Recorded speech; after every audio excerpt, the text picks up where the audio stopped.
নমস্কার বন্ধুরা, সামন্ত কিচেনের নতুন পর্বে আপনাদের সবাইকে স্বাগত। আজ শেয়ার করছি শীতকালীন স্পেশাল দারুণ টেস্টি পেঁয়াজ পাতার পরোটা। রুটি খেতে ভালো না লাগলে রাতের ডিনারে বা সকালের ব্রেকফাস্টেও বানিয়ে নিতে পারেন। আর কোনো রকম সবজির প্রয়োজন নেই, টক দই বা টমেটো কেচাপের সাথে পরিবেশন করে নিতে পারেন। তাহলে চলুন দেখে নিই আজকে রেসিপি। একটা মিক্সিং বোলের মধ্যে আমি নিয়ে নিচ্ছি প্রথমেই 1 বাটি পরিমাণ ময়দা। আর যতটা ময়দা নিচ্ছি ঠিক তার অর্ধেক নিচ্ছি আটা। আপনারা শুধুমাত্র আটা বা শুধুমাত্র ময়দা দিয়েও বানিয়ে নিতে পারেন। দিয়ে দিচ্ছি হাফ টিস্পুন নুন বা স্বাদ মতো নুন। আর দিচ্ছি আমি 2 টেবিল স্পুন রিফাইন্ড তেল ময়ান করার জন্য। আর তারপর দিয়ে দিচ্ছি 1 টেবিল স্পুন চিনি। চিনি যদি অপছন্দ করেন স্কিপ করতে পারেন। খুব ভালো করে এখন মিক্স করে নেব আর হাতের মধ্যে ঘষে ঘষে ময়ানটা লাগিয়ে নেব যাতে পরোটাগুলো সুন্দর ক্রিস্পি হয়।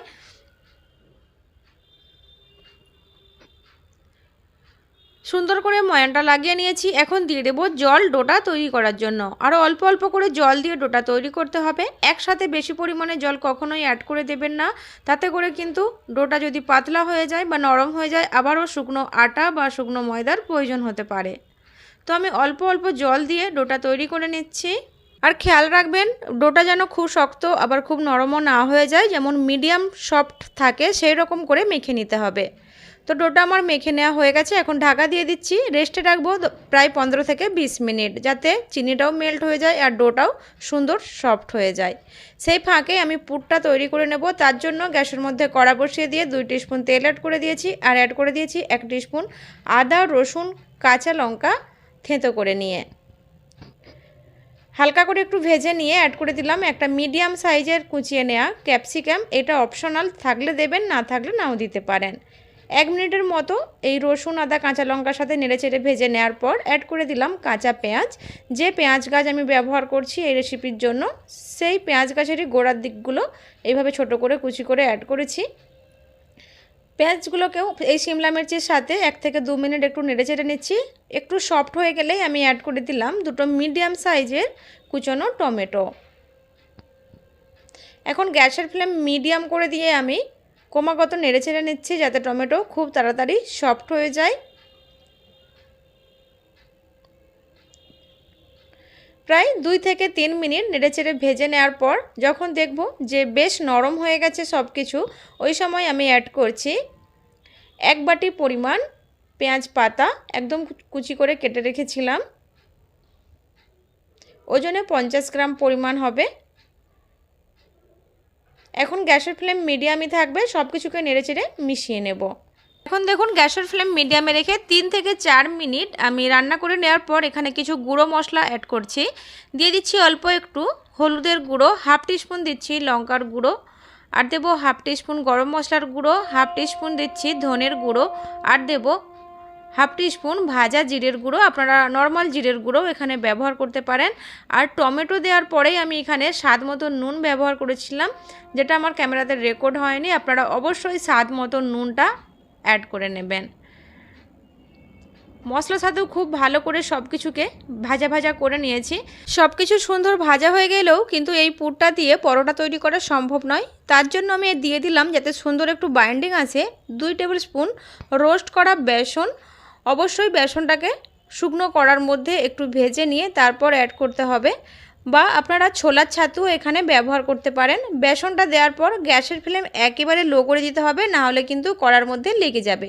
তো দেখেই বুঝতে পাচ্ছেন পুরটা আমাদের রেডি হয়ে গেছে। এখন গ্যাসের ফ্লেম অফ করে দিচ্ছি আর দিয়ে দিচ্ছি আমি বেশ কিছুটা ফ্রেশ ধনেপাতার কুচি। পছন্দ করলে দেবেন, না হলে এটা স্কিপ করতে পারেন, একদমই অপশনাল। খুব ভালো করে মিশিয়ে নিচ্ছি এই গরম অবস্থাতেই। ভালো করে মিশিয়ে নেওয়ার পর ট্রান্সফার করে নিচ্ছি একটা অন্য পাত্রে। আর এদিকে দেখুন যে ডোটা তৈরি করে রেখেছিলাম 15 থেকে 20 মিনিট পর আমি ঢাকনাটা খুলে নিচ্ছি। ডোটা বেশ সফট হয়ে গেছে। এখন হাত দিয়ে আরও একটু স্মুথে নিচ্ছি 1 থেকে 2 মিনিট। এখন লেচি কেটে নেব আর একটু বড় সাইজের লেচি কেটে নিচ্ছি। আমি একসাথে 2টো পরোটা তৈরি হবে সেরকম লেচি কেটে হাতের মধ্যে আমি একটু ঘুরিয়ে নিচ্ছি, তারপর বেলে নেব শুকনো আটা দিয়ে। আর আমরা বাড়িতে যেইভাবে রুটি বানাই, যেভাবে বেলি শুকনো আটা দিয়ে, ঠিক সেই রকম করেই নর্মালি রুটিটা বেলে নিতে হবে। শুধু এটা সাইজে একটু বড় হবে, যেহেতু আমি বেশি পরিমাণে লেচিটা কেটে নিয়েছি। আর আমি এই পরোটাটা ত্রিকোণ বানাবো। যদি আপনারা গোল পছন্দ করেন গোলও বানিয়ে নিতে পারেন, তবে যাদের পুর ভরতে অসুবিধা হয় তারা কিন্তু এইভাবে বানালে পুর বেরিয়ে যাওয়ার ভয় থাকবে না, পরোটা ফেটে যাওয়ার ভয় থাকবে না। অবশ্যই ট্রাই করে দেখতে পারেন এইভাবেও। তো বেশ বড় সাইজের দেখুন একটা রুটি বেলে নিয়েছি। এখন মাঝ বরাবর আমি রুটিটাকে দুই ভাগে ভাগ করে নিচ্ছি, মাঝ বরাবর কেটে।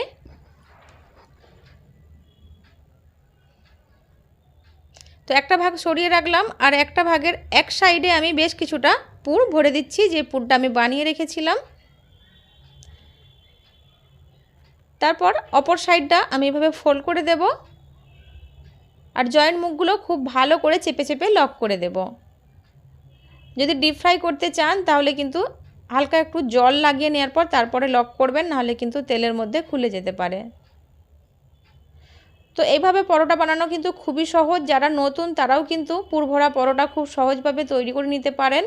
এখন হাত দিয়ে একটু চেপে দিচ্ছি যাতে পুরটা চারিদিকে ছড়িয়ে পড়ে, আর শুকনো আটা একটু ছড়িয়ে দিয়ে আমি আরও একটু পাতলা করে দিচ্ছি।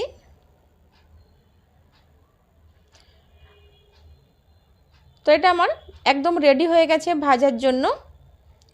আর যদি বাচ্চাদের জন্য তৈরি করেন তো বাচ্চারা চিজ খেতে কিন্তু অনেক বেশি ভালোবাসে, সেজন্য চিজ দিয়েও কিন্তু এটা বানিয়ে নিতে পারেন।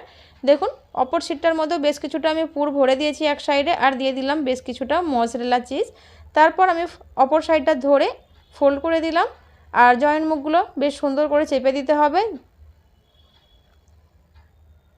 এভাবে আঙুল দিয়ে খুব সুন্দর করে লক করে দিয়েছি।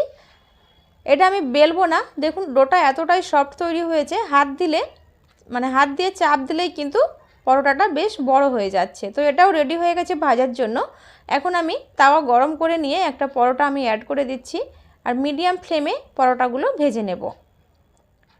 তাওয়াটা মিডিয়াম গরম হলেই পরোটাটা অ্যাড করে দিতে হবে। এইভাবে দুই পিঠ আমি হালকা একটু সেঁকে নেওয়ার পর তারপর ঘি বা তেল অ্যাড করতে হবে। আমি এখানে বাটার অ্যাড করছি, এতে করে কিন্তু স্বাদটা অনেক বেশি ভালো হবে। আপনাদের পছন্দ অনুযায়ী আপনারা তেল, ঘি, বাটার কিছু भी দিয়ে ভেজে নিতে পারেন।